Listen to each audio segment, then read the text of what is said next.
Pour accéder à l'onglet Parc Machines, cliquez dans le menu de gauche sur Info équipement. Là, vous trouverez deux onglets, Groupe frigorifique pour paramétrer les caractéristiques de votre groupe et Composants pour définir les éléments qui le composent. Intéressons-nous tout d'abord à l'onglet Groupe frigorifique. Vous pourrez classer vos différents équipements, vos différents groupes, en fonction de l'état d'avancement de leur visite réglementaire par le biais de ce premier filtre.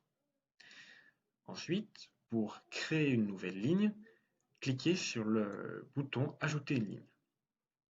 Vous trouverez dans le premier onglet un ensemble de tableaux vous permettant de paramétrer les éléments de votre groupe. Nous allons choisir le type d'équipement concerné.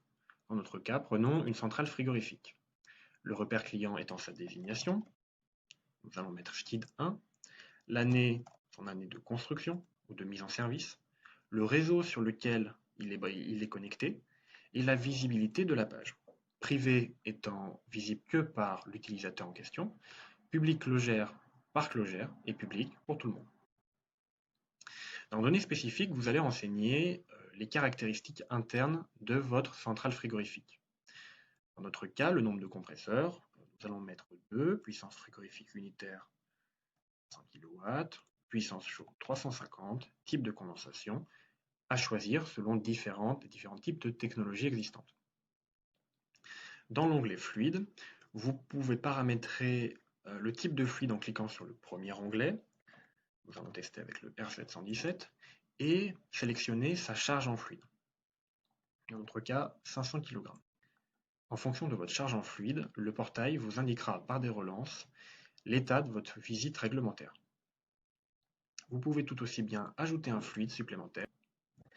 Enfin, sur le tableau de droite, vous pouvez y inclure des images pour renseigner la photo des plaques frigorifiques, la photo des vignettes du fluide frigorigène, la photo de la plaque CE, et enfin d'autres photos que vous jugerez utiles.